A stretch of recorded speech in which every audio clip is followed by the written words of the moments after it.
Oi pessoal, eu sou o Alessandro e hoje eu vou comentar Área Cinzenta, o Deus Estrela.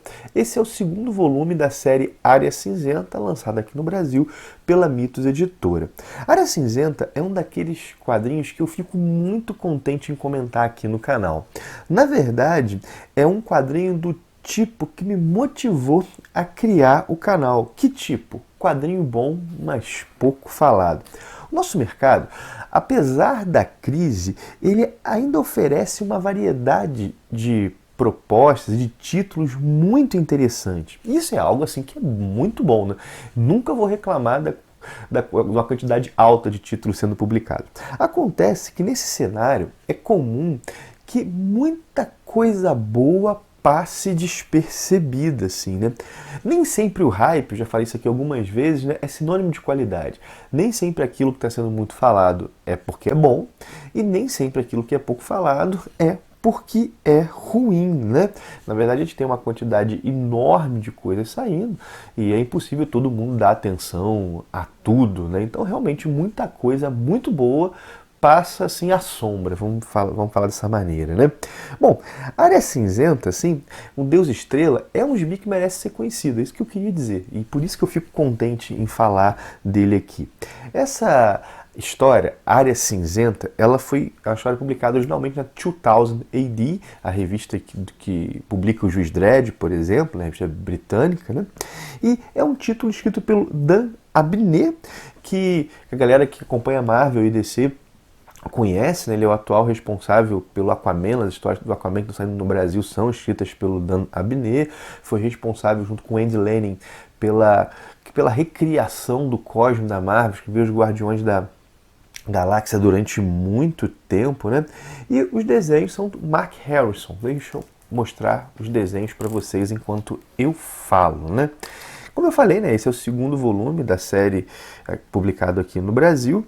E a história da publicação de Área Cinzenta aqui no Brasil é a seguinte, né? O título começou a sair aqui no Brasil na finada revista Juiz Dredd Magazine.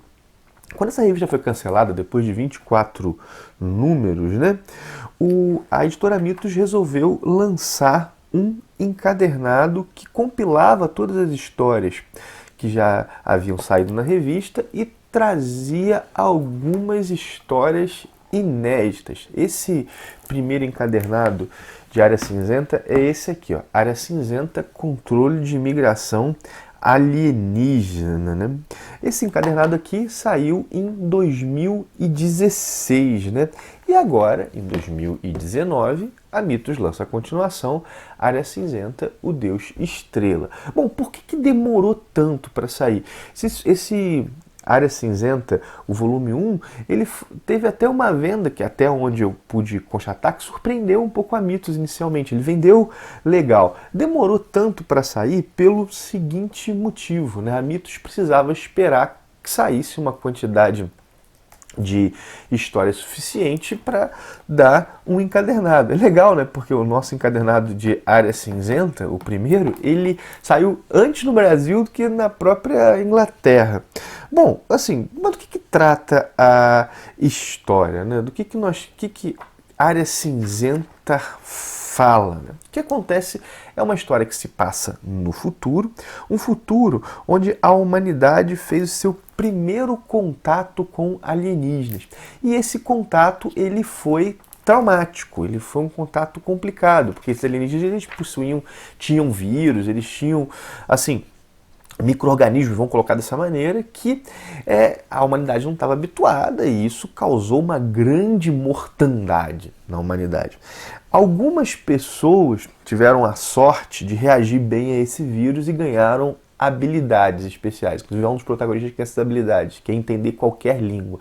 Essas pessoas são chamadas de soldados. Essa ideia, ela lembra bastante aquela desenvolvida em Wild Cards, ou Cartas Selvagens, não sei se vocês conhecem. É uma série de livros que tem, inclusive, o autor de Game of Thrones, né, o J.R.R. Martin, acho estranho falar esse nome, né? J.R.R. Martin, ele era um dos responsáveis por essa série Wild Cards, que é uma série, os livros são contos, cada um deles escrito por um autor, e tem um pouco essa pegada. Só que a história não se passa no futuro, né? Ela se passa durante o século XX, né? Houve assim, certo contato com um vírus alienígena, né?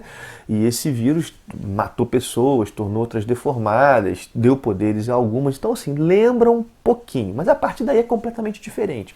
Porque o que acontece aqui em Área Cinzenta é que a humanidade desenvolveu protocolos para lidar com esses seres alienígenas, com contato com alienígenas, né? Inclusive criaram um local onde os alienígenas podem ficar e onde passam por uma triagem, né? Esse local é a Área Cinzenta. A história tem como protagonistas pessoas da equipe de segurança da Área Cinzenta, né? Que compõem uma das unidades de segurança dessa área. E há, assim, dois tipos de história contadas nesses encadernados. Uma que tem um perfil meio caso da semana, né? Bom, é uma situação que tem que ser resolvida, e sagas um pouco maiores, assim. Uma comparação um pouco falha, na verdade bem falha, para vocês entenderem.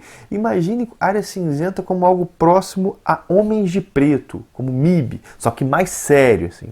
A comparação é falha porque a Área Cinzenta também tem humor, Só que o humor é completamente diferente, né? Não é aquela pegada mais nonsense de MIB, mas é mais sutil, é mais irônico, né?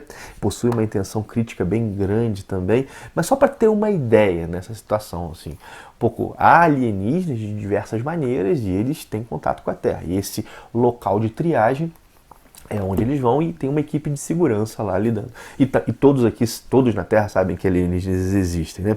No final desse primeiro volume aqui, os protagonistas têm que lidar com um deus estrela, que é um ser que é uma espécie de Galactus, vamos chamar assim. Ele se alimenta de planetas e ele foi direcionado à Terra. Bom, eles conseguem se livrar dessa ameaça no final desse volume, né? Eles conseguem dar um jeito usando uma bomba nuclear, detonando essa bomba nuclear dentro do próprio Deus Estrela, só que há uma consequência, né? Há uma consequência. Que consequência é essa? Os protagonistas acabam náufragos em outro planeta. E nesse outro planeta eles são colocados numa espécie de área cinzenta, tal qual a que existe na Terra. E essa inversão de posições, ela é muito interessante, assim. Ela é muito interessante. Que agora eles não são mais os alienígenas, as pessoas que vigiam as alienígenas, eles são alienígenas vigiados. E assim, e mais, né? Eles estão agora num planeta que vai ser ameaçado pelo Deus Estrela. Toda essa situação que se desenvolveu nesse segundo encadernado. Só que as pessoas desse planeta não escutam, não dá ideia para os alienígenas, assim, né? Inclusive, aqui eu vou dar um spoiler, eles não dão atenção a essas informações, não porque eles são maus, inclusive eles se sentem compelidos a cuidar dos alienígenas, porque eles não têm interesse por nada que alguém de fora diga, né? Eles compartilham uma espécie de rede telepática, e essa rede telepática os torna meio plenos em si mesmo, faz com que eles não deem atenção. Eles se sentem obrigados a ajudar, mas a companhia dos diferentes, dos estrangeiros, dos alienígenas, né? Dos estranhos, acho que essa é a melhor palavra, né? Não estrangeiro, dos estranhos e dos alienígenas não nos diz nada, né? E isso, assim, funciona como uma metáfora do que alguns pensadores contemporâneos estão chamando de câmaras de eco. O que é uma câmara de eco? É um termo usado para falar das redes sociais, né? É a construção de uma bolha de pensamento, né? Que impede que coisas externas entrem nessa bolha, né? E quando algo entra logo sei lá, hostilizado, é ridicularizado, ou meramente fica à margem, não se dá atenção. Então essa rede telepática funciona como uma metáfora dessa câmara de eco, né? Ou seja, ambientes que só amplificam o que nós já pensamos e impedem ou dificultam o questionamento, né?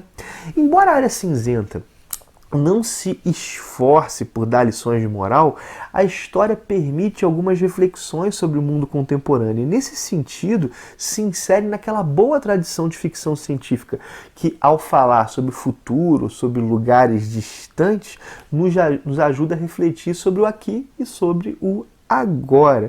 Enfim, né? Esse aqui é um gibi bem bacana, assim.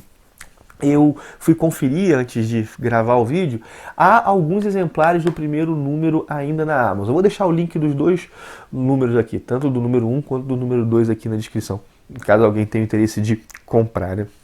E para encerrar, quero fazer um grande elogio ao Dan Abney. Cara, Dan Abney é um roteirista muito competente, talvez menos falado do que deveria, né? O cara demonstra um grande domínio da narrativa. Por exemplo, estou acompanhando o Aquaman dele. Cara, quando você lê o Aquaman, lê Área Cinzenta, não parece que é o mesmo cara contando história. O cara se adapta, por exemplo, às histórias de super-herói, que são assim, que possuem menos falas do que essas daqui, por exemplo. Deixa eu pegar aqui uma página de Área Cinzenta. Acabou que eu peguei uma página que nem tem tanta fala, né? Mas olha só, vamos lá, pegar essa página aqui. Ó. Acaba que o Aquaman, cada página tem menos fala, assim, né? A própria composição da página, a página a página é maior, a página do quadrinho britânico. Cara, a narrativa é bem diferente, assim. A narrativa é bem diferente mesmo do quadrinho de super-herói. E o cara se adapta às duas muito bem mesmo, assim, muito bem. E outra coisa que eu acho legal é que ele tem uma capacidade enorme de criar cenários com coisas interessantes. Ele faz isso no Aquaman, ele fez isso no setor cósmico da Marvel e também em Área Cinzenta. O cara é bom, né? Bom, é isso que eu tinha para dizer, já falei demais. Paro então por aqui. Agradeço por ter visto o vídeo, convido a compartilhá-lo se você gostou dele, a mostrar para outras pessoas, a se inscrever no canal caso você não seja inscrito e peço teu joinha, né? Peço teu joinha, não deixa de dar o like não, que isso ajuda bastante aqui o canal. Bom, paro então, um abração e até o próximo vídeo.